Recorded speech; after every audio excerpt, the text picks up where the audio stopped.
अंतस प्रणाम। जय श्री कृष्ण। जय मैं इसमें जय आप जय। सभी का बहुत बहुत स्वागत करती हूँ आज के इस विशेष कार्यक्रम में। विशेष कार्यक्रम है क्योंकि आज का दिवस भी विशेष है और आज है जगत गुरु आदि शंकराचार्य जी की जयंती। और इस दिवस को हमें क्यों याद रखना चाहिए और ऐसी कौन सी महत्वपूर्ण बातें हैं उनके विषय में जिसे हमें आज के समय में भी जानने की बहुत आवश्यकता है।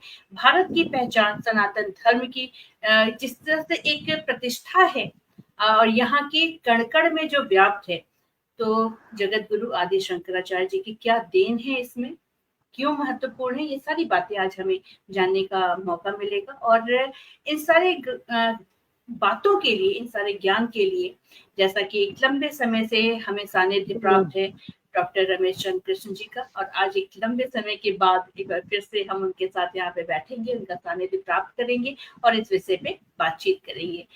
माहौल बड़ा मिला-जुला सा है, पूरे विश्व का है, हम सिर्फ भारत की बात नहीं करेंगे। ऐसे में भारत की भूमिका क्या होनी चाहिए और क्यों होनी चाहिए, और वो प्रणेता, वो प्रस्तावना कहाँ से प्राप्त होती है, इस सब की का भी जिक्र आपको मिलेगा।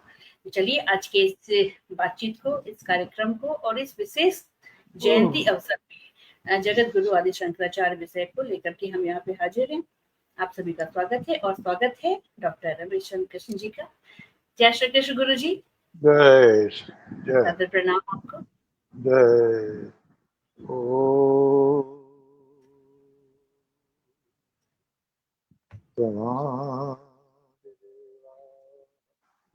पुरुषा पुराणस् तमास विश्वस्य परं दानं वेत्तासि वेद्यं च परं च धाम तया ततं विश्वमनन्तरूप। ओम शांति शांति शांति। स्नेहमयी बहन स्मिता जी, मातृशक्ति, समुपस्थित सज्जन वृंद, प्यारे बच्चों, आज का दिन बहुत पवित्र है, सौभाग्यमय है। आज ही के दिन वैशाख शुक्ल पंचमी को भगवान शंकराचार्य का आविर्भाव हुआ था, अवतरण हुआ था। अनेक मत हैं उनके विषय में। दयानंद जी के अनुसार तो 2200 वर्ष हो गए उनको, दूसरे लोग 900 वर्ष बताते हैं, लेकिन आज जो ज्यादा मान्यता प्राप्त है वो उनका अवतरण 788 ईस्वी और ब्रह्मलीन होना 820 ईस्वी, 32 वर्ष का उनका जीवन है। भगवान श्री कृष्ण ने भगवद गीता में कहा है, यद यद विभूतिम मत सत्वम श्रीमदूर्जित में वा तत्तदेवावगच्छ त्वं मम तेजो अंश संभवम। हे अर्जुन, जहां जहां भी तुम्हें ऐसी विभूतियां मिलें जो ओजमयी हो, तेजस्वी हो, ऊर्जामयी हो, तो जान लेना उनके माध्यम से मैं ही आया। निश्चित रूप से भगवान शंकराचार्य बहुत बड़ी विभूति थे, ईश्वरीय विभूति थे। ईश्वर का अनंत प्रकाश था। हमारे यहाँ एक शिकायत हमेशा रही है कि महापुरुष अपने विषय में कुछ लिख कर नहीं गए। अब जैसे रामचरितमानस है, तुलसीदास लिख के ही नहीं गए कब पैदा हुए, क्या हुआ, सूरदास ने लिख के गए, तो बहुत अटकल पच्ची लगानी पड़ती है, विवाद का विषय बन जाता है। एक तो ये भी जानना है इस अवसर पर, हमारे यहाँ इतिहास की परिभाषा दूसरी थी, ये नहीं है जो आज है। धर्मार्थ काम मोक्षाणाम सद उपदेश समन्वितम पूर्व कथावृतम इतिहासम प्रचक्षते। धर्म भी हो उसमें, अर्थ भी हो, काम भी हो, मोक्ष भी हो। मोक्ष। पूर्व पुरुषों की कथाएं हो, इतिहास का व्रत हो, उसको इतिहास कहते हैं। इसीलिए महाभारत को इतिहास के साथ विश्वकोश भी कहते हैं। उसमें धर्म है, अर्थ है, काम है, मोक्ष है, राजनीति है, हर चीज है उसमें, ज्योतिष है, सब कुछ है। तो ये जो महापुरुष हैं, चूंकि अपने बारे में कुछ लिख नहीं गए हैं, तो आगे चल के इससे भ्रांतियां पैदा हो जाती हैं। 2-3 मिनट इस पे लेंगे।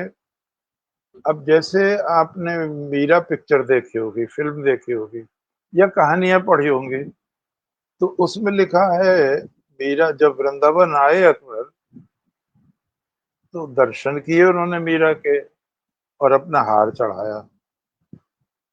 बिल्कुल गलत है ये बात।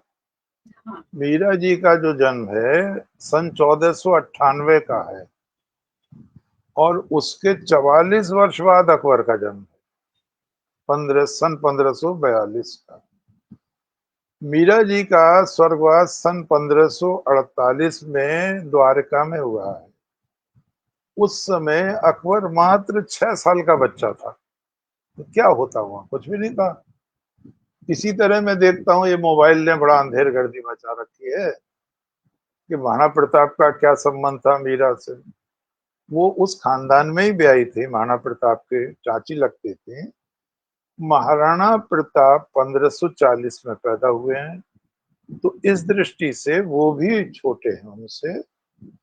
और जिस समय स्वर्गवास हुआ है मीरा जी का 1548 में, तो महाराणा प्रताप बच्चे थे, बस 8 वर्ष के बच्चे थे। ना अकबर से उनका कोई संबंध है और ना ही इनसे कोई भी संबंध है। अब हम देख रहे हैं कि तुलसीदास का वो एक खड़ा कर दिया बखेड़ा कि और वो अकबर उन्हें तंग कर रहा है। ऐसा कुछ भी नहीं है। अकबर संतों का बहुत आदर करता था। अकबर ने स्वामी नर हरिदास के कहने से ही गोवध पर प्रतिबंध लगाया था। संतों के कहने से ही उसने जजिया कर बंद किया था। जो लोग हार जाते थे युद्ध में, हिंदू लोग, उनको या तो इस्लाम स्वीकार करना पड़ता था या उनका कत्ल हो जाता था। अकबर ने ये भी बंद कर दिया था। तीर्थ यात्रा पर कर लगता था, अकबर ने वो भी बंद कर दिया था। हम अति पे पहुंच जाते हैं। हम या तो अकबर की बुराई करेंगे, इतनी बुराई करेंगे, और कोई तारीफ करेगा तो तारीफ, मध्य में नहीं रहते। अकबर ने बहुत अच्छे काम किए हैं।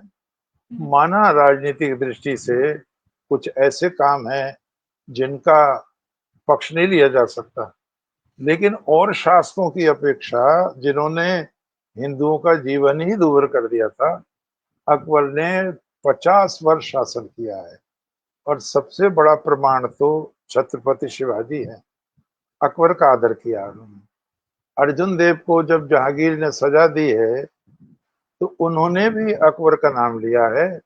मैंने तो तुम्हारे पिता के सदाशयता को देखकर खुसरो को इतना पैसा दे दिया था। मेरी नियत कोई राजनीति में आने की नहीं है। तो जब लोग बहुत प्रसिद्ध हो जाते हैं, बात बहुत सी जुड़ जाती है। इसी तरह से जुड़ी हुई है पृथ्वीराज चौहान और मोहम्मद गौरी की, कि पृथ्वीराज चौहान ने वहां जाके मारा उसको। पृथ्वीराज चौहान का कत्ल करा दिया था मोहम्मद गौरी ने 1192 में। और वो मोहम्मद गौरी यहाँ से लौट रहा था 16 मार्च 1206 को, तो उसका पंजाब में कत्ल हो गया। वो भी नहीं गया गाजी। तो वो दोनों लोग यही मरे हैं। लोगों ने जने कहा से 4 बांस 24 गज अंगुल अष्टप्रभाण उड़ता ऊपर सुल्तान है मकसूद धनी चौहान। आज वो बातें गलत हो गई हैं। जब शोध हुआ है तो पृथ्वीराज जासो के 2 भाग हैं। एक भाग स्वयं चंद्रवरदाई ने लिखा है, वो सही है। उसकी मृत्यु के बाद जो बेटे ने लिखा है, तो ये सब उसने अतिशयोक्ति कर दी है। तो हम इस संदर्भ में कह रहे थे कि भगवान शंकराचार्य का जन्म हो, चाहे वल्लभाचार्य जी का जन्म हो, चाहे महाकवि सूर्य तुलसी का जन्म हो, हमें बहुत भटकना पड़ता है। वो कोई इस तरह का रिकॉर्ड नहीं रखा गया, मुसलमान लोग रखते थे।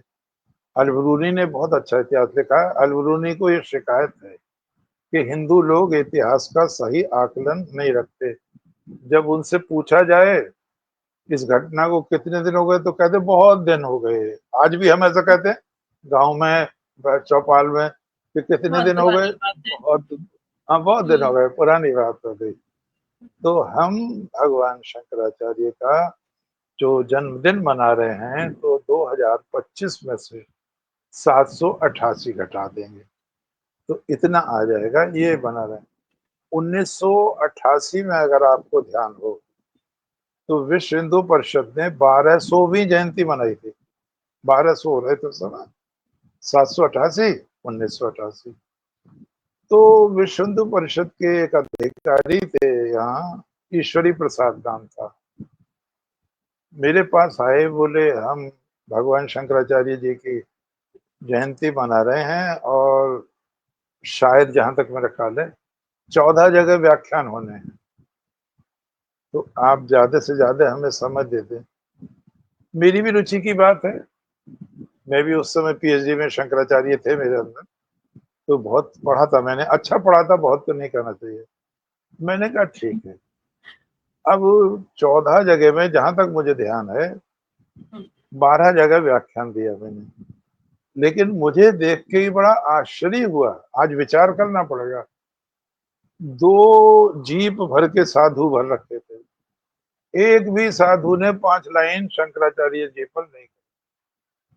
और ये, और उन्होंने भद्दा प्रदर्शन किया। जैसे कोई कस्बा आया या बड़ा गांव आया, तो कोई तो साधु सिगरेट की डिब्बी लेने चला गया, किसी ने चिलम सुलगा ली, हे प्रभु आनंद दाता ज्ञान इनको दीजिए। रामपुर का कस्बा है शाहबाद, अच्छा है वो, 1 लाख उसमें पेड़ हैं आम के, इसलिए उसे लक्की बाग कहते हैं। तो अच्छा। वहां, हाँ वहां उसका समापन था रात में। तो कोई भी व्यक्ति 10 मिनट भी नहीं बोला, कोई भी व्यक्ति, कोई, न साधु और न असाधु। तो उसमें पूरा व्याख्यान मैंने भगवान शंकराचार्य पर दिया, और जगह तो थोड़ा थोड़ा दिया। यहाँ चूंकि कोई वक्ता नहीं था, मैंने पूरा व्याख्यान भगवान शंकराचार्य पर दिया। तो उस समय एक विश्व हिंदू परिषद के अध्यक्ष थे संभल के, वो आए और उन्होंने मुझे बड़े गौर से देखा, परिचय नहीं था। तो बोले मैं सोच रहा था कि प्रकाशवीर शास्त्री को तो मरे हुए 10 वर्ष हो गए, कौन इतना सुंदर बोल रहे हैं, कौन इतना धारा प्रवाह बोल रहे हैं। 78 में मर गए थे प्रकाशवीर शास्त्री, ये 88 की बात है। और वो जो विश्व हिंदू परिषद के ईश्वरी प्रसाद थे, उन्होंने बाद में मुझसे कहा, अगर हमें ये पता होता कि कोई भी साधु नहीं बोलेगा, तो हम अपनी लाज बचाने के लिए आपको गेरुआ वस्त्र पहना के भाषण करा देते। वही ये बड़ा भी अजीब बात हुई। फिर तो आप अब बच एक, गए। हाँ, अब एक भाषण देना था जोया में, जोया है मरदवाद में, एक हसनपुर देना था। तो उनका नाम महामंडलेश्वर जगदीश्वरानंद। अब जब वो बोले तो अरे मैं, ये तो बेला पढ़ा लिखा आदमी है, और उसने गीता के एक श्लोक की एक लाइन की आधी लाइन बोली, और वो भी अशुद्ध बोली। भगवान ने कहा अर्जुन से, निमित्त मात्रम भव सव्य साचिन। हे अर्जुन, मार तो मैंने दिया द्रोण भीष्म वगैरह को, तुम्हें तो निमित्त मात्र बनना है। तो निमित्त मात्रम भव सव्य साचन को वो महामंडलेश्वर महाराज कह रहे थे, निमित्तो भव। अरे मैंने कहा ये भी धूल का। तो हमारे अंदर ये कमी नहीं होनी चाहिए। जिन महापुरुषों ने हमें जीवित रखा है, बचाया है, इतने बड़े कार्य किए हैं, बलिदान दिए हैं, हम उन पर बोल नहीं सकते, इससे बुरी बात क्या होगी।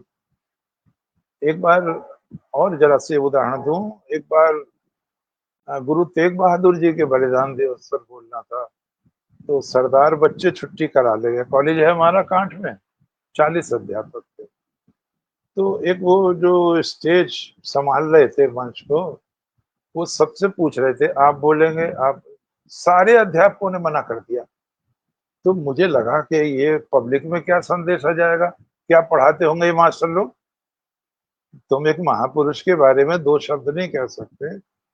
वो मेरे पास आए, आप बोलेंगे, मैंने कहा अगर आप चाहेंगे। तो वो चूंकि पंजाबी थे, कितने मिनट, मैंने मिनट आप बताओगे, बोले कम से कम। तो मैंने कहा कम से कम 1 घंटा। तो वो घबरा गए, नहीं साहब हम तो 10 मिनट ही दे सकते हैं, जब तक कोई बोलने वाला नहीं था। तो मैंने कहा हम 11वां मिनट नहीं लेंगे। अब इतिहास का मैं विद्यार्थी हूँ, मैंने बोला उन पर। और जैसे ही 10 मिनट हुए, मैंने कहा इतना ही समय मिला था, अब तो चारों ओर से नहीं बोलते, बोले रहे बोले रहे बोले रहे। फिर मैंने अगला व्याख्यान तैयार करके दिया गुरु गोविंद सिंह जी महाराज पर। तो उसमें रुपयों की वर्षा हुई, जो बोले सो निहाल, सत श्री अकाल। तो जब मैं गया वहां, तो मुझे एक डॉक्टर साहब थे, बोले यार क्या कमाल कर दिया तुमने, तो हम जय जयकारे लग रहे थे। मैं कुछ भी नहीं, गुरु जी पे मैंने बोला था। तो एक सरदार वृद्ध थे, वो बोले आज आपने वो बातें बताई हैं, हम तो सरदार हैं, हमें नहीं पता। मैंने बताया था, ईश्वरी प्रसाद डॉक्टर साहब ने लिखा है इतिहासकार ने, बेनी प्रसाद जी ने, कि गुरु गोविंद सिंह का तीर 3 मील तक जाता था। सबसे बड़े तीरंदाज थे वो उस समय अपने। और जो काम लेनिन ने किया, जाति रहित, वर्ग रहित, धर्म रहित समाज की स्थापना, वो उससे भी 200 वर्ष पहले गुरु गोविंद सिंह ने कर दिया था। आपने सुना होगा वाहे गुरु, तो वाहे गुरु को दिया है उन्होंने। वा से वासुदेव, हा से हरि, गा से गोविंद, रा से राम, सारे देवता हैं इसमें, सारा हिंदुत्व सिमटा हुआ है। चिड़ियंते में बाज तुड़ाऊं, 1.25 लाख से एक लड़ाऊं, तब गुरु गोविंद नाम पाऊं। और उनकी पत्नी ने कहा 2 बच्चे तो जिंदा दीवार में चिनवा दिए, वजीर खान ने 2 मारे गए, अब लड़ाई बंद करो। तो उन्होंने कहा इन हिंदुन पर वार दिए सुख चार, चार मुंह तो क्या हुआ जीवित कई हजार। भगवान की कृपा से मैंने वो बातें भी कही जो सरदार होते हुए भी सरदार नहीं जानते थे, इतिहास की चीजें। तो ये जो हम भारत का अन्न खाते हैं, हम अपने पिता को नहीं पहचानते, अपने पूर्वजों को नहीं पहचानते। हम जब उन्हें जानते नहीं तो किस तरह श्रद्धा करेंगे, हम बच्चों को क्या देंगे। मैं अब भगवान शंकराचार्य को प्रणाम करते हुए, जो एप्रिसिएशन है, ऐसा नहीं है आज तक किसी का भी, किसी भी महापुरुष का। अष्टवर्षे चतुर्वेदान, द्वादशे सर्वशास्त्रविद, षोडशे कृतवान भाष्यम, द्वात्रिंशे मुनिरभ्यगात्। जब भगवान शंकराचार्य 8 वर्ष के थे, उन्हें चारों वेद कंठस्थ थे। जब वो 12वें वर्ष में आए, तो सर्वशास्त्र पारंगत हो चुके थे। षोडशे कृतवान भाष्यम, जब भगवान 16वें वर्ष में आए, तो उन्होंने अपनी संपूर्ण रचना पूर्ण कर ली थी। द्वात्रिंशे मुनिरभ्यगात्, वेद का प्रचार करके, बौद्ध जैन अवैदिक मत कापालिक तांत्रिकों को परास्त करके वैदिक ध्वजा फहरा दी थी। और 32 वर्ष की छोटी सी आयु में वो संसार से चले गए। जब हम देखते हैं कि वो कितना कर्मशील व्यक्ति रहे, हमें बहुत आश्चर्य होता है। आपके सामने और भी महापुरुष हैं, दयानंद जी हैं, विवेकानंद हैं, रामकृष्ण परमहंस और हैं। एक और विशेषता है शंकराचार्य जी महाराज में, वो किसी सवारी का उपयोग नहीं करते थे। उन्होंने 8 वर्ष की उम्र से पैदल चलना शुरू किया था, और पैदल ही भारत की कई बार यात्राएं की थी। न वो पालकी पर बैठते थे, न वो हाथी पर, किसी सवारी पर नहीं बैठते थे। वो कहते थे नहीं, ब्रह्मचारी को सवारी का उपयोग नहीं करना, चाहिए, ये बहुत बड़ी बात है। और उनके पिता का नाम शिव गुरु था, माता का नाम विशिष्टा था। वो नंबूद्रिपाद ब्राह्मण थे। केरल में काल्टी एक गांव है, वहां के रहने वाले थे। वहां उनका जन्म हुआ। भगवान शंकराचार्य जी का जब जन्म हुआ नहीं हुआ था, उससे पहले उनके पिता की आयु ढलने लगी थी, वृद्ध होने लगे थे। तो उन्होंने अपना घर ही छोड़ दिया और चंद्रमौलीश्वर भगवान का मंदिर था। पति पत्नी दोनों ब्रह्मचर्य पूर्वक मंदिर में ही रहते थे, उसी में निवास करते थे और भगवान की ही साधना करते थे। संसार से कुछ भी लेना देना उनको नहीं था। स्वामी विवेकानंद ने एक जगह कहा है, इसको बहुत ध्यान से रखना चाहिए हमें और आगे बताना चाहिए, कि वही संतान महान हुई है जो प्रार्थना के पश्चात पैदा हुई है। जो बिना प्रार्थना के पैदा हुई है, उन्होंने कभी इतिहास नहीं रचा। आप किसी भी महापुरुष को देखिए, बड़ी प्रार्थनाएं की हैं तब उनका जन्म हुआ है। अब भगवान कृष्ण के तो माता ही पिता जेल में, आप लगाए वहां सिवाय तपस्या के क्या हो सकता है। तो एक बार जो कोठरी थी वो प्रकाश से भर गई।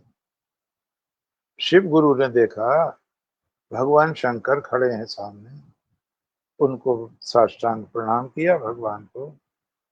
भगवान ने कहा, शिव गुरु, मैं तुम दोनों की तपस्या से प्रसन्न हूं, तुम बताओ क्या चाहते हो। उन्होंने कहा, प्रभु, हमें एक सर्वज्ञ पुत्र दीजिए। भगवान शंकर थोड़ा शांत रहे। उन्होंने फिर कहा रुककर, देखो, पुत्र तो होगा, लेकिन एक निर्णय तुम्हें करना है। जो सर्वज्ञ होगा वो अल्पायु होगा। 8 साल में मर जाए, 16 साल में मर जाए और 32 से आगे नहीं जाएगा। तो जो सर्वज्ञ होगा वो अल्पायु, और जो सर्वज्ञ नहीं होगा वो पूरे 100 वर्ष जिएगा। अब निर्णय तो लेना था उनको, वो भी महान पुरुष रहे होंगे। उन्होंने कहा, प्रभु, हमें सर्वज्ञ ही दीजिए, चाहे वो 8 ही वर्ष जिए। भगवान ने कहा, मैं प्रसन्न हूं तुम लोगों से, अब तुम घर जाओ और यहाँ का रहना बंद। समय पर आचार्य का जन्म हुआ, शंकराचार्य का। जब ज्योतिषियों ने देखा, बड़ा प्रसन्न हुए, और जो देवताओं के लक्षण हैं वो सब थे उसमें। भगवान श्री कृष्ण ने गीता में देव पुरुष के लक्षण बताए हैं, वैदिक संपदा कहते हैं उसको। अभयम सत्य संशुद्धि ज्ञान योग व्यवस्थिति दानम दमश्च यज्ञश्च स्वाध्याय तपार्जम अहिंसा सत्यम क्रोधस त्यागा शांति अप्रश्नम दया भूतेश लौलुप्तम आर्दोम चापलम तेजा क्षमा धृति शौचम द्रोह नान्ति मानता भवति संपतम देवीं विजातो असि। पांडव 26 गुण, 26 के 26 गुण बालक में थे उनके ग्रह में। और थोड़ी देर में ज्योतिषी चौंक गए, बोले और तो सब है, बहुत नाम करेगा बच्चा, विश्व प्रसिद्ध हो जाएगा, चक्रवर्ती बनेगा। चक्रवर्ती सम्राट नहीं, सन्यासी चक्रवर्ती। लेकिन अल्पायु है, थोड़ी दिन जिएगा। आयु का योग 8 बन रहा है। अब बड़ी चिंता हो गई, विशेषकर माता को। पिता को चिंता नहीं, पिता को तो बता दिया था भगवान शंकर ने, वो शांत रहे। अब उनको जब पढ़ने का समय आया तो देव योग से शिव गुरु जी का स्वर्गवास हो गया, और बच्चा भी छोटा सा था।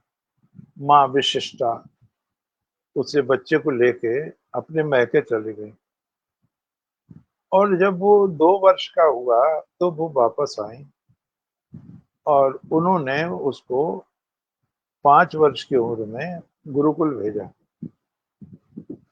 गुरुकुल में जब बच्चा गया तो आचार्य लोगों को बड़ा आश्चर्य हुआ।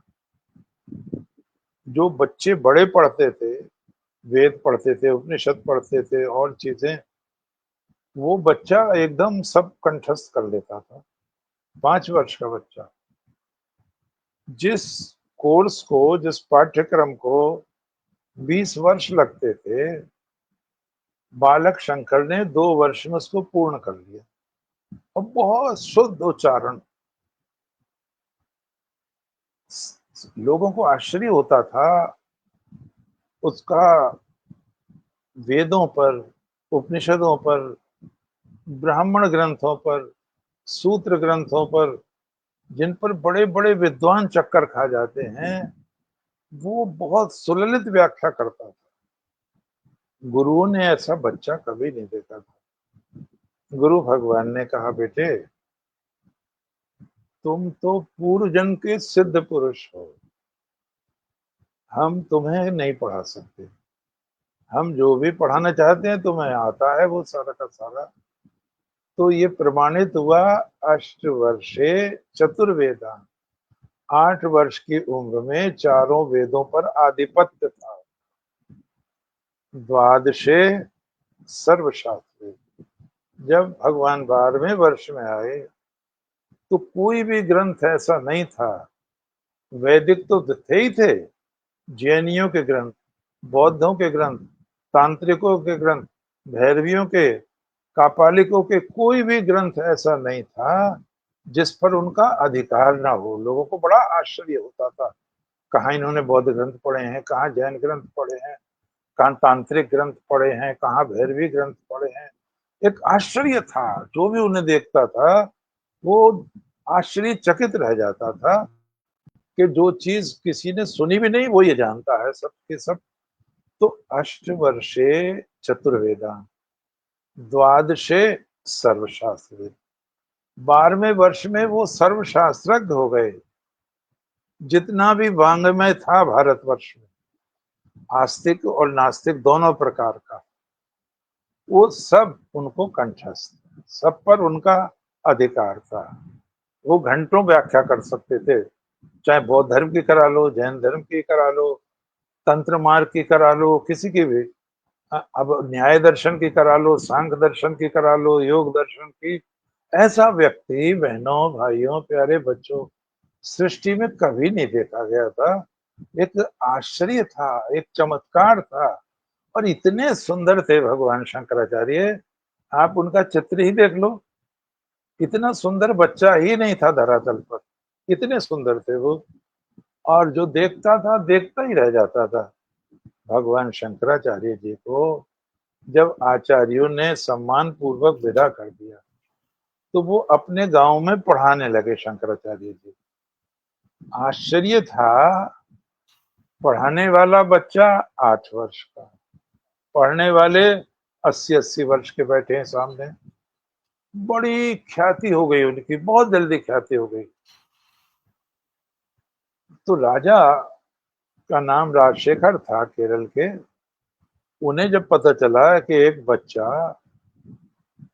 पूर्ण ज्ञानी है तो उन्होंने मंत्री को भेजा, प्रधानमंत्री को।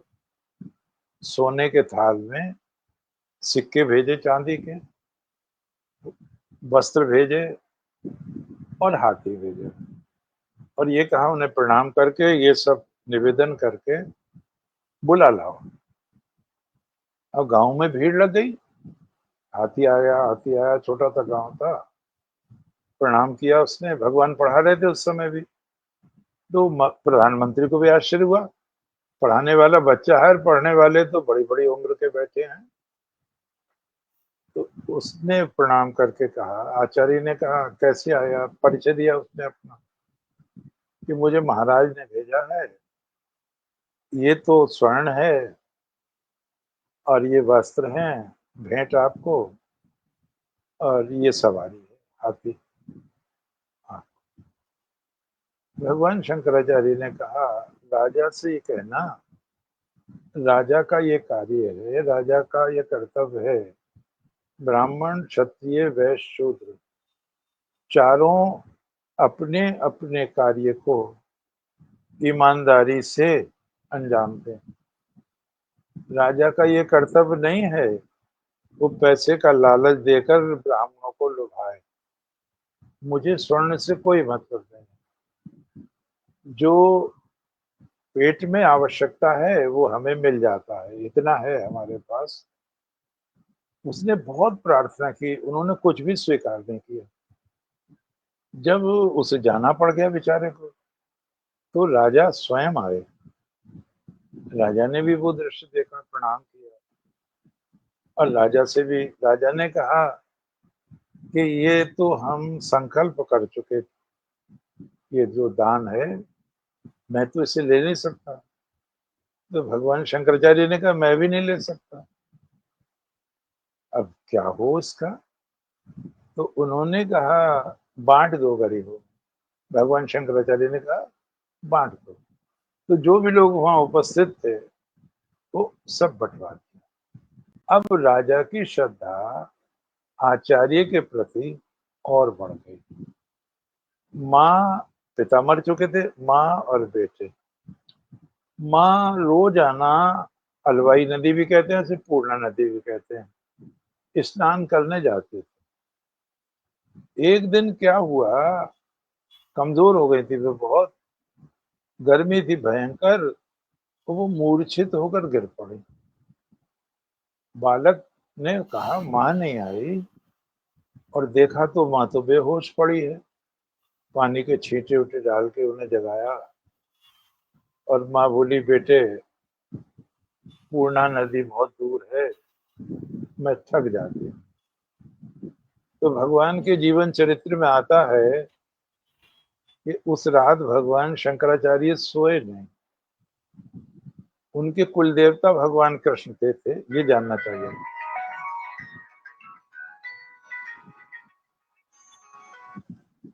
उनके देवता जो थे, कुल देवता भगवान श्री कृष्ण थे। तो उन्होंने भगवान श्री कृष्ण से प्रार्थना की, क्या प्रभु आप तो सब कुछ कर सकते हैं, इतना कर दीजिए पूर्णा नदी को हमारे दरवाजे तक ला दें। माँ की भी जब आंख खुली तो बेटा तो सोए ही नहीं। बोले बेटे सो नहीं, नहीं माँ आप सो। सुबह को, रात को ऐसी वर्षा हुई, वो कट के मिट्टी और पूर्णा नदी उनके घर के पास आ गई। और माँ ने सबको कहा देखो, देखो मेरे बेटे का प्रताप, देखो मेरे बेटे का प्रभु संपर्क। भगवान ने उसकी प्रार्थना सुन ली, बहुत प्रसन्न हुई माँ।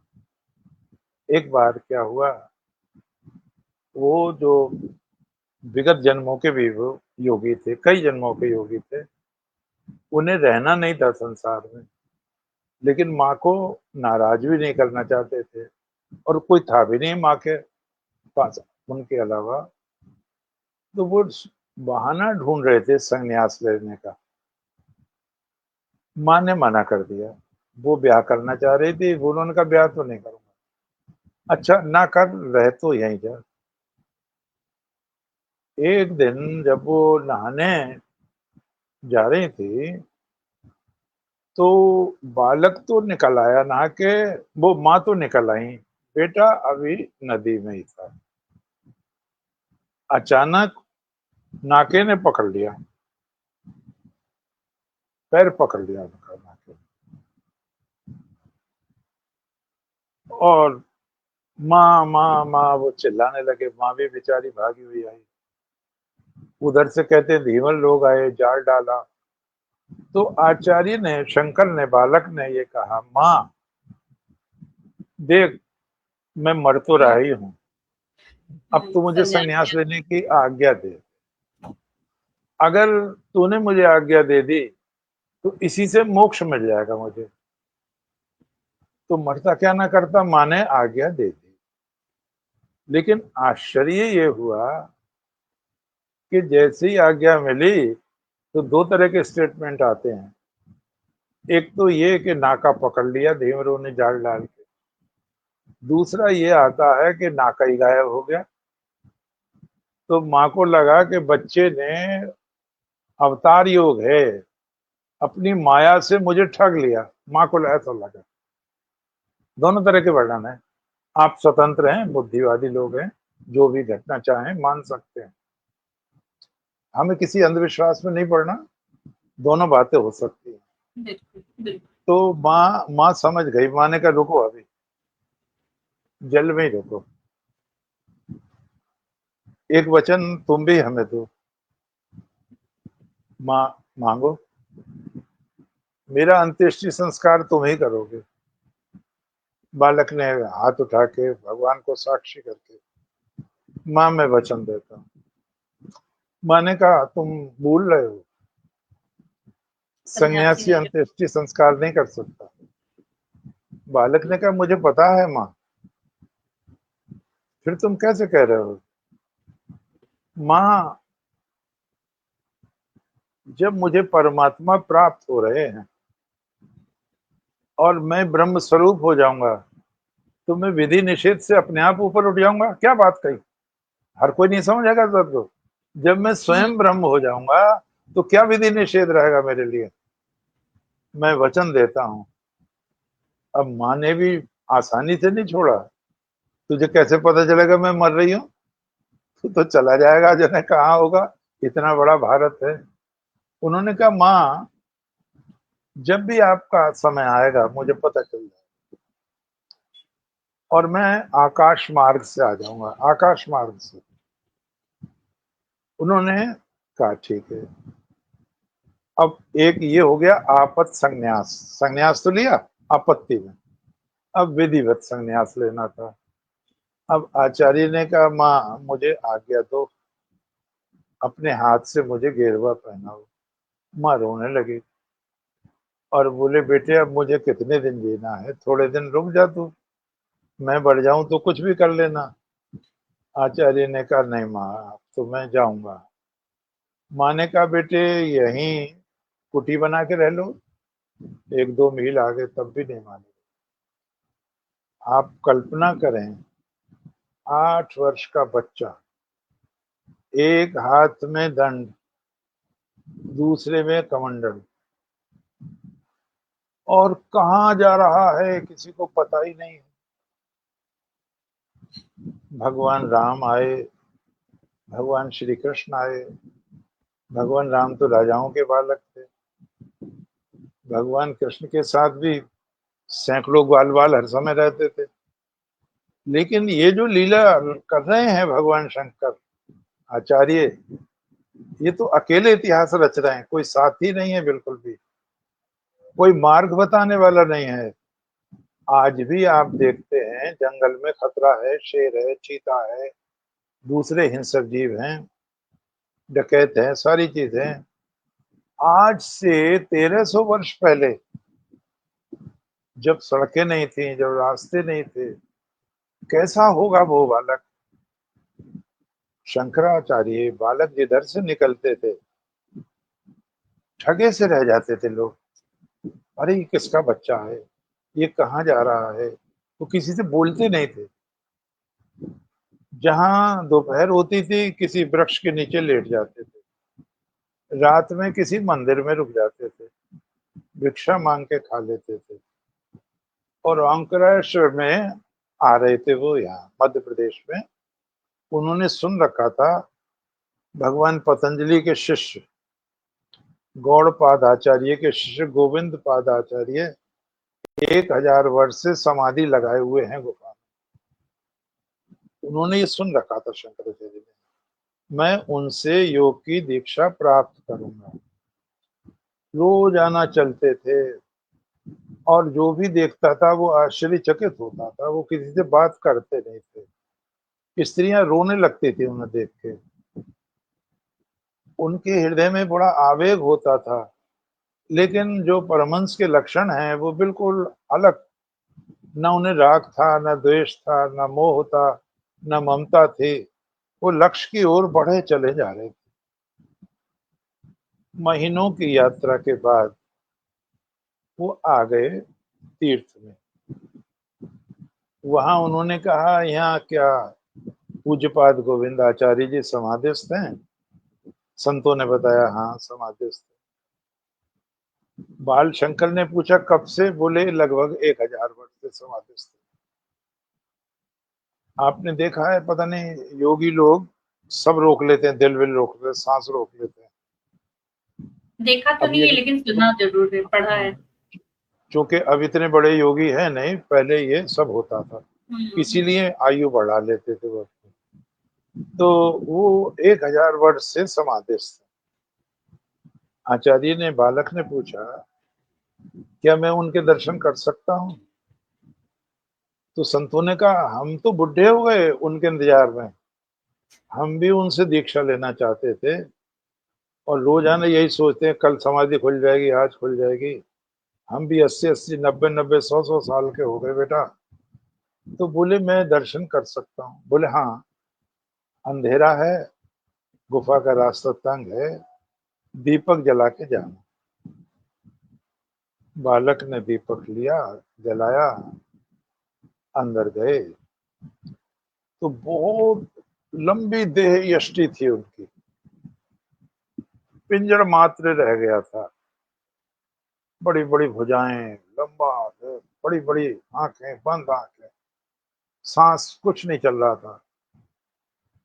आचार्य ने उनको बहुत ध्यान से देखा और बहुत मधुर स्वर में स्तोत्र गाया उन्होंने। जब स्तोत्र की आवाज बाहर आई तो वो संत भी अंदर आ गए। उन्होंने कभी इतनी मीठी आवाज नहीं सुनी थी।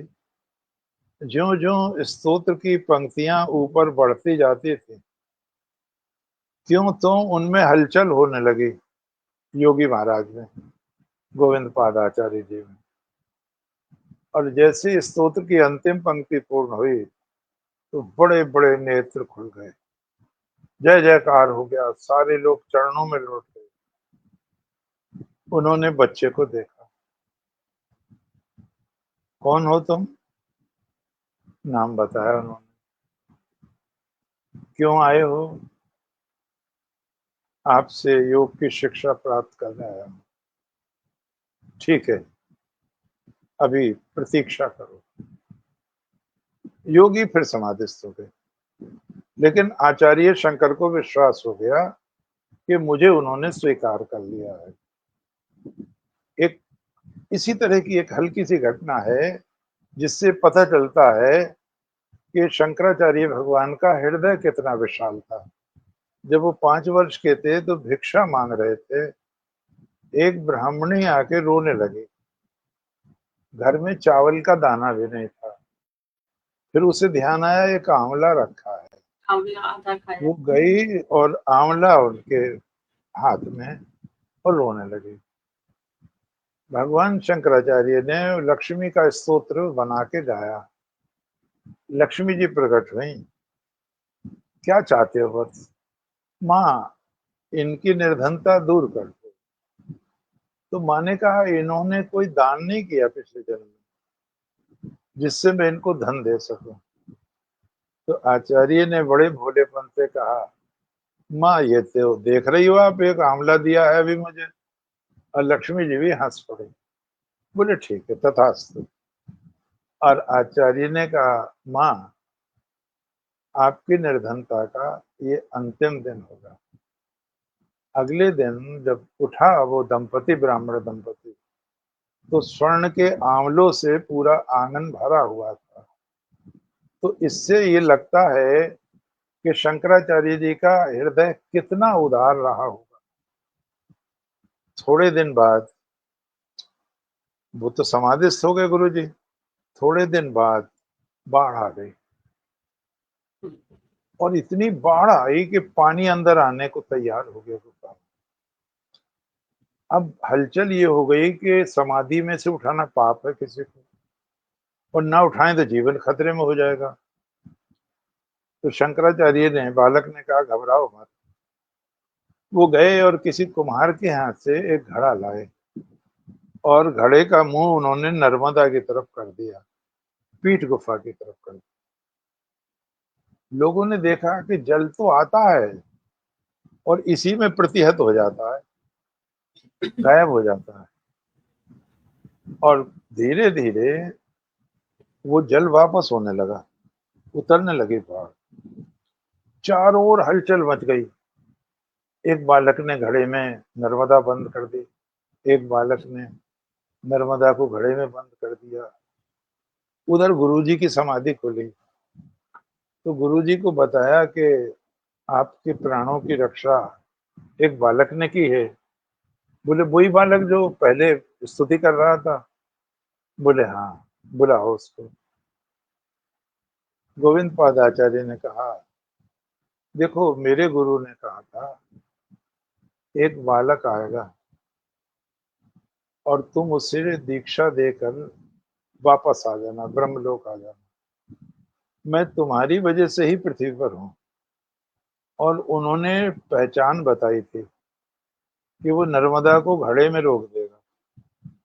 तो उस घटना को तुमने प्रत्यक्ष सिद्ध कर दिया। आचार्य जी को, बाल शंकर को बहुत यत्न से, वो एक बात और ध्यान देने की है, गोविंद पाद आचार्य योग के दर्शन के आचार्य पतंजलि की परंपरा में है। पतंजलि पतंजलि के जो शिष्य हैं गौड़पाद आचार्य हैं, गौड़पाद आचार्य के गोविंद पाद आचार्य हैं, उनके शिष्य हैं। तो उन्होंने हठ योग सिखाया, ज्ञान योग सिखाया, कर्म योग सिखाया, तंत्र योग सिखाया। अब शंकराचार्य अपने शरीर को रुई की तरह हल्का कर सकते थे, सूक्ष्म सूक्ष्म कर सकते थे, भारी से भारी कर सकते थे, पानी के ऊपर चल सकते थे, आकाश में तैर सकते थे, उड़ सकते थे। सारी सिद्धियां उन्होंने उनको हस्तांतरित कर दी आचार्य को। और उन्होंने कहा अब तुम दीक्षित हो गए हो, तुम पूर्ण योगी हो गए, अब तुम वाराणसी जाओ। वो भगवान शिव की नगरी है, वो जैसा तुम्हें आदेश दें उसको तुम करना। और भगवान शंकराचार्य जी महाराज वहां से चले। एक यहाँ ध्यान देने की चीज है, शंकराचार्य जी की आलोचना भी करते हैं कुछ लोग। वो इसलिए करते हैं कि अपने गुरु से उनको थोड़ा हीन दिखाना चाहते हैं। एक बार, ये बहुत जानने की चीज है जो मैं बता रहा हूँ, ये मेरठ में स्वामी दयानंद आए थे, और आपने नाम सुना होगा, पढ़े लिखे लोगों को तो खूब याद होगा, कर्नल अलकाट, थियोसॉफिकल सोसाइटी के जन्मदाता। उन्होंने दयानंद जी से पूछा कि योग की बातें तो हमने बहुत सुनी हैं, और आप भी योगी हैं, क्या ये सही है? आचार्य शंकर ने अपनी आत्मा को निकालकर किसी दूसरे के शरीर में प्रवेश करा दिया। तो दयानंद जी के शब्द हैं, एक उत्तम योगी के लिए ये संभव है। आचार्य शंकर पूर्ण योगी थे, मैं तो एक साधारण योगी हूँ, ये कहा, साधारण योगी हूँ, इतना तो मैं भी कर लेता हूँ। शरीर की सारी ऊर्जा किसी अंग विशेष में केंद्रित कर लेता हूँ। जो शंकराचार्य जी ने किया वो आगे की है, वो पूर्ण योगी थे, उनके लिए ये संभव है। आप इससे अंदाजा लगा सकते हैं कि योग में उनकी गति क्या रही होगी। उस समय किसी की भी गति इतनी नहीं थी, और चूंकि वो योग की परंपरा में ही दीक्षित हुए थे। एक यहाँ जरा सा और ये देखें, जब वो वाराणसी आए, नित्य प्रति स्नान करते थे वो। एक बार मणिकर्णिका घाट पर निकल रहे थे, सकरा रास्ता था, एक स्त्री रो रही थी, पति उसका मरा पड़ा था। भगवान शंकराचार्य ने कहा, माँ आप शव को अलग कर लें थोड़ा सा, हम निकल जाएं। उस स्त्री ने कुछ भी नहीं सुना। शंकराचार्य ने फिर 2-3 बार कहा, तब उन्होंने कहा, माँ ने कहा, स्त्री ने कहा, आप शब्द से क्यों नहीं कहते वो खुद उठ जाए? आचार्य शंकर को बड़ा आश्चर्य हुआ, माँ शब कहीं उठ सकता है? उसमें शक्ति ही कहाँ है? तब उस माँ ने कहा, आप शक्ति को मानते हैं? आप तो शक्ति निर्विशेष को ही ईश्वर मानते हैं, शक्ति की क्या आवश्यकता? शंकराचार्य के ज्ञान में वृद्धि हुई कि ईश्वर है और अपनी प्रकृति को अधीन करके ही सृष्टि रचता है। मम योनिर्महद ब्रह्म तस्मिन् गर्भम ददाम्य, हम भगवान ने गीता में कहा है। एक उदाहरण और देंगे, फिर अगली बार देंगे, तो बड़ा हो गया भाषण। तो उसमें भगवान शंकराचार्य स्नान करने जा रहे थे, सामने से एक चांडाल आ रहा था, 4 कुत्ते जंजीरों में बंधे हुए थे, विकराल रूप था। और आचार्य से शिष्यों ने कहा, हम उसे कह दें वो हट जाएगा। आचार्य ने कहा, भी दूर है, अपने आप हट जाएगा। लेकिन वो तो बिल्कुल नहीं हटा। आचार्य ने कहा, दूर हट, और वो बहुत जोर से हंसा। किसे दूर हटना है? किसे दूर हटाना? देह को या देही को? मेरा देह और आपका देह अन्न से ही बना है, रक्त मांस मज्जा अस्थि सब वही है। आत्मा सर्वव्यापक है, वो कहाँ हटेगी? क्या ब्रह्मज्ञानी हो? अब उन्हें झटका लगा शंकर को, क्या ब्रह्मज्ञानी हो? तब उन्होंने ध्यान किया, और वहां आता है भगवान शंकर स्वयं उनका ये भेद दूर कर रहे थे। विद्या विनय संपन्ने ब्राह्मणे गव्यस्नि शुनिचे क्षपाके चा पंडिता समदर्शना। विद्या विनय से संपन्न ब्राह्मण में, गाय में, हाथी में, कुत्ते में, चांडाल में, सब में एक ही ब्रह्म व्याप्त है। किसी से भी घृणा मत करो। बोलो श्री भगवान की जय। कल को पूरा करेंगे। जी पूरा जी कल जी, ठीक है गुरुजी, जैसा आप कहें। और खास कमेंट नहीं है, प्रश्न नहीं है। डॉक्टर शैल वर्मा जी लगातार सुन रही हैं हमें, और सादर प्रणाम है आपको। तो गुरुजी कल हम लोग फिर आएंगे यहाँ पे और करेंगे इस पर। तब तक के लिए सभी लोग अपना ख्याल रखें और जुड़िए। आप लोग हो सके तो लाइक कमेंट के साथ शेयर करें, और अपनी बातों को भी प्रतिक्रिया रूप में या प्रश्न रूप में या जो भी आपके मन में भाव आते हैं यहाँ पे आप कमेंट में अवश्य लिखिए। इससे थोड़ा जय श्री कृष्ण मैम, शैल वर्मा जी बोल रही है। जय श्री कृष्ण मैम। फिर मिलते हैं आप लोगों के साथ। तब तक के लिए नमस्कार, जय हिंद, जय भारत और जय श्री कृष्ण। जब हो जाए तो मुझे बता दियो स्मिता जी, यूट्यूब पर डलवाने को ना, क्योंकि शिवाजी का फोन